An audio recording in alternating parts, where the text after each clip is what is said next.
Hello दोस्तों, मैं अपने YouTube channel smart IQ platform पे आपका स्वागत करता हूं। आज एंशिएंट हिस्ट्री प्राचीन इतिहास में मैं अगली टॉपिक लेके आया हूं, बौद्ध धर्म। ठीक है, इसके पहले हम लोगों ने महाजनपद काल पढ़ा था। जिन दोस्तों ने अगर वीडियो नहीं देखी है तो आप मेरे चैनल पे जब जाएंगे तो उसमें प्लेलिस्ट बना हुआ है और सारे सब्जेक्ट की वीडियो टॉपिक वाइज उसमें पड़ी हुई है।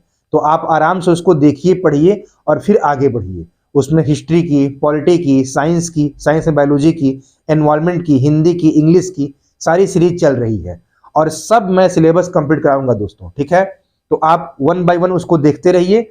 और जो लोग अगर पढ़ चुके हैं तो उनके लिए और मजा आएगा, क्योंकि पिछले जब महाजनपद काल पढ़े हैं, उत्तर वैदिक काल, ऋग वैदिक काल, ये सब पढ़े हैं, तो उसी के बाद ये आएगा तो आपको समझ में आएगा। और जिन दोस्तों ने अगर वो वीडियो नहीं देखी है तो प्लीज दोस्तों आप लोग उसको देखिए, फिर पढ़ेंगे तो और मजा आएगा। आइए शुरू किया जाए। जरा बौद्ध धर्म के पहले की हम लोग बात कर लिया जाए तो देखिए, इसे कहते हैं धार्मिक सुधार आंदोलन। धार्मिक, सामाजिक धार्मिक सुधार आंदोलन का मतलब उदय होने का क्या कारण था? हुआ क्या कि आप लोग पढ़े थे कि ऋग वैदिक काल में लोहे का आविष्कार हुआ नहीं था, तो अभी वहां पर जो अर्थव्यवस्था की स्पीड थी बहुत धीरे चल रही थी। ठीक है, उसके बाद क्या हुआ, उत्तर वैदिक काल में लोहे का आविष्कार हुआ और लोहे के आविष्कार से अर्थव्यवस्था ने बहुत तेजी से गति पकड़ी।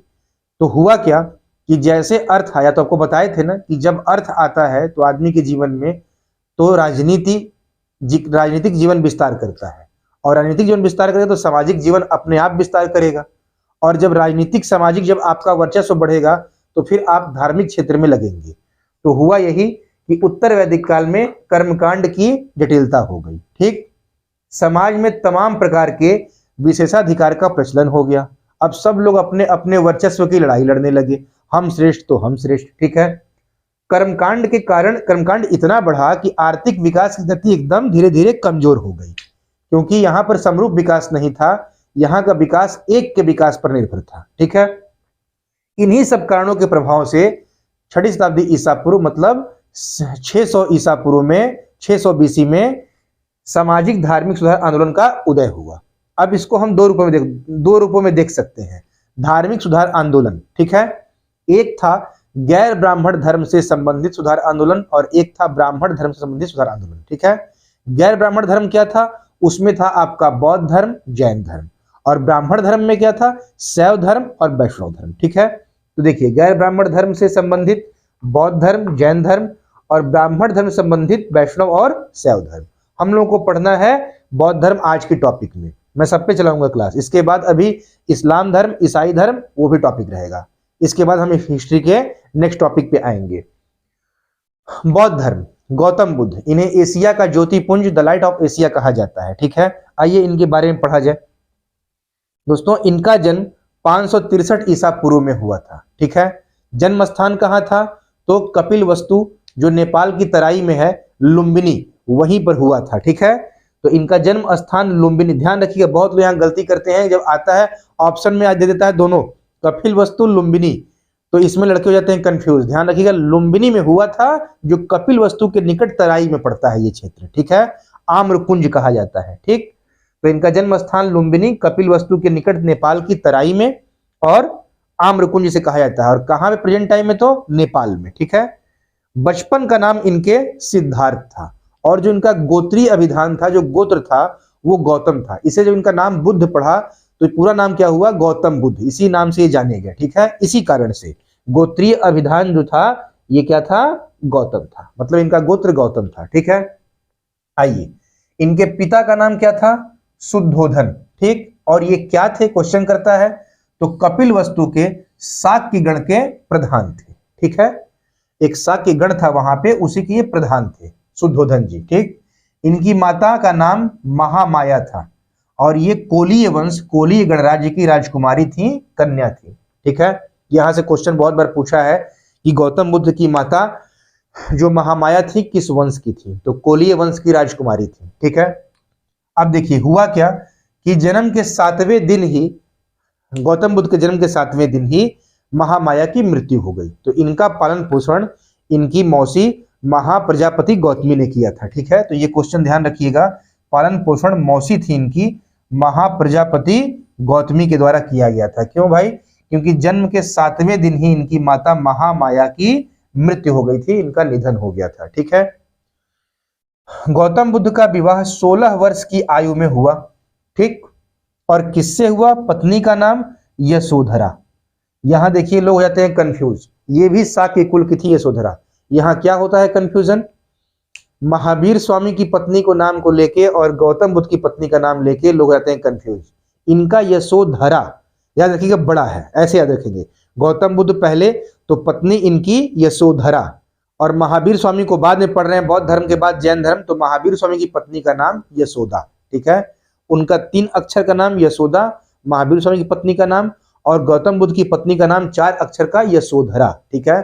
हमेशा दोस्त छात्र हो जाते हैं कंफ्यूज, इसलिए आप लोग ध्यान रखिएगा। ठीक है। इनकी पत्नी का नाम यशोधरा, ये शाक्य कुल की थी। ठीक है। गौतम बुद्ध की मृत्यु 483 ईसा पूर्व में मल्लों की राजधानी कुशीनगर में हो गई। ठीक है।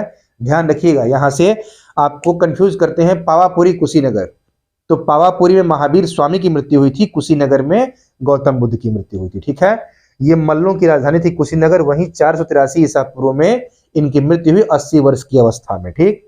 और कैसे हुई थी मृत्यु? तो देखिए, गौतम बुद्ध अपने शिष्य चुंद जो कि लोहार थे, उनके यहां ये पावापुरी पहुंचे।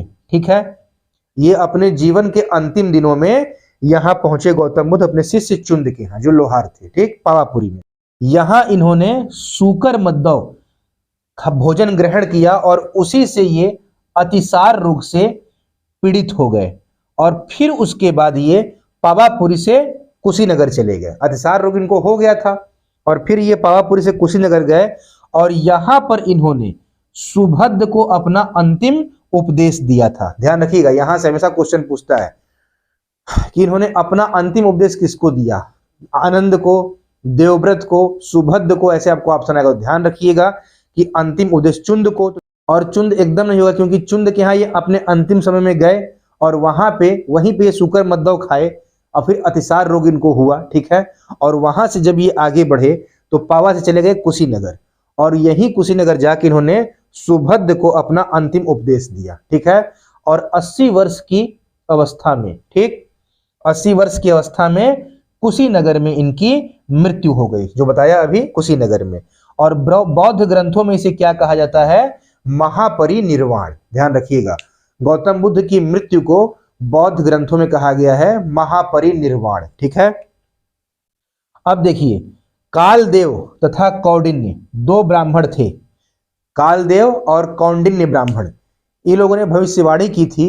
इनके पिता जब बचपन में इनको दिखाए, ये बहुत एकांतवास में रहते थे, एकांत रहते थे, चुप रहते थे, तो इनके पिता को चिंता हुई कि इतना बड़ा साम्राज्य, राजवंश कौन चलाएगा। क्योंकि ये इनके पिताजी आप देख ही रहे हैं, कपिलवस्तु के शाक्यगढ़ के प्रधान थे, मतलब राजा थे। ठीक है। तो इन्होंने हाथ दिखाया इनका, तो ज्योतिषी ने देख के कहा था कि या तो आपका बेटा बहुत बड़ा चक्रवर्ती सम्राट बनेगा, या तो सन्यासी बन जाएगा।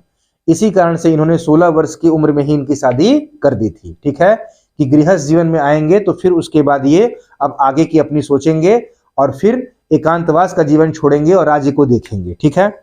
तो यही क्वेश्चन पूछता है कि किस ब्राह्मण ने ये बताया था कि या तो ये चक्रवर्ती सम्राट बनेंगे या सन्यासी बनेंगे? तो कालदेव तथा कौंडिन्य ब्राह्मण ने भविष्यवाणी की थी कि गौतम बुद्ध बालक चक्रवर्ती सम्राट अथवा सन्यासी होगा आगे चल के, बहुत बड़ा सन्यासी। ठीक है।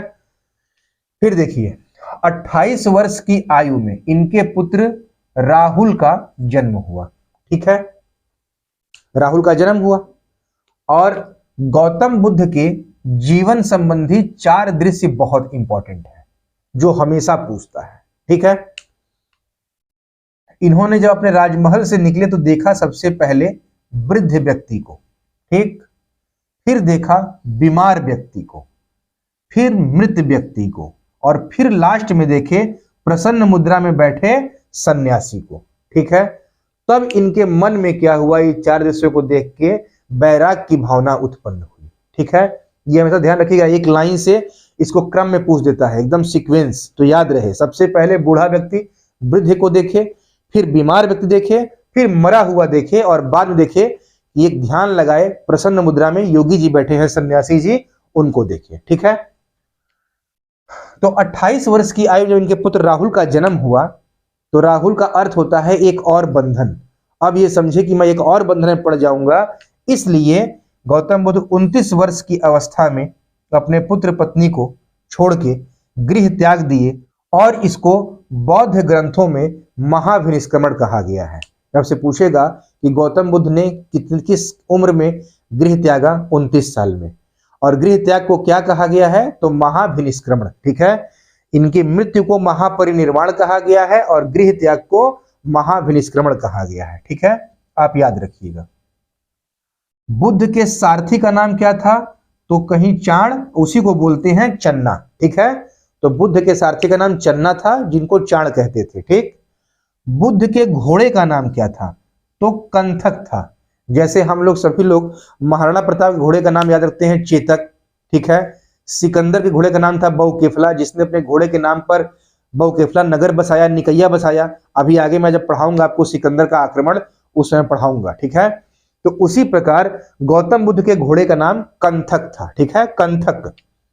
गौतम बुद्ध के जो प्रथम गुरु थे ये आलार कलाम थे। जब ये घर छोड़ के गए तो पहले गुरु गौतम बुद्ध के आलार कलाम हुए और गौतम बुद्ध ने इनसे सांख्य दर्शन की शिक्षा ग्रहण की। ठीक है, ये सांख्य दर्शन के आचार्य थे।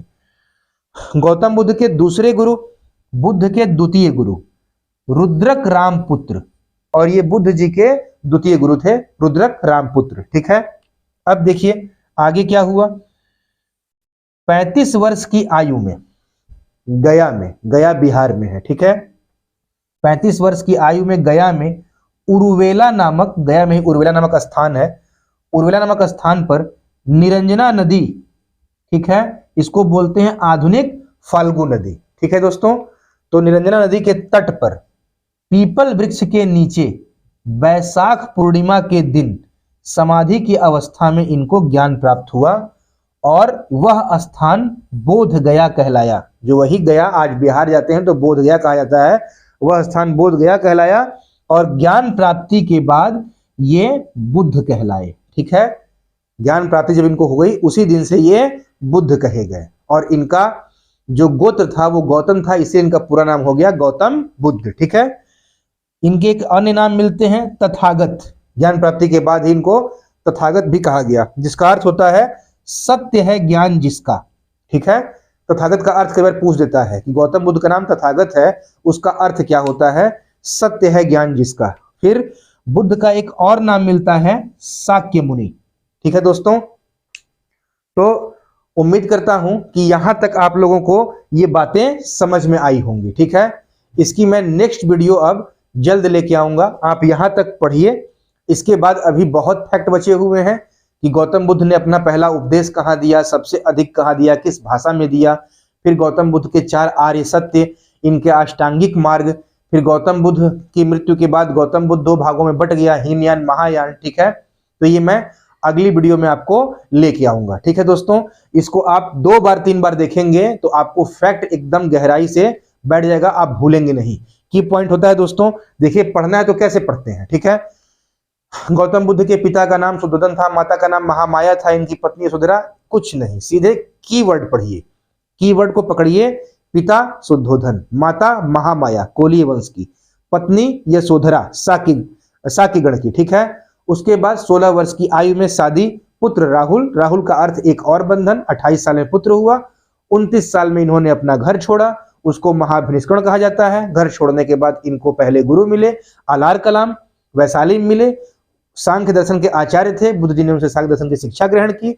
द्वितीय गुरु राजगृह में मिले रुद्रक रामपुत्र, वहां इन्होंने शिक्षा ग्रहण की और फिर 35 वर्ष की आयु में इनको ज्ञान प्राप्त हुआ। ठीक है, बोध गया में पीपल वृक्ष के नीचे निरंजना नदी के तट पर, ठीक है, वहां बैठे और वहीं पे उर्वेला नामक स्थान पर इनको ज्ञान की प्राप्ति हुई। उसके बाद ये शाक्य मुनि कहे गए, तथागत कहे गए, बुद्ध कहे गए। देखिए रिकॉल करने में टाइम नहीं लगता, आप इसको मन से पढ़िए, फिर आपको मैं इसको लेके आऊंगा। इसकी अगली वीडियो आपको जल्द ही मिलेगी और फिर हमारा गौतम बुद्ध जो बौद्ध धर्म की टॉपिक है ये खत्म होगा, फिर आगे हम लोग जैन धर्म पढ़ा जाएगा। ठीक है दोस्तों, थैंक यू सो मच।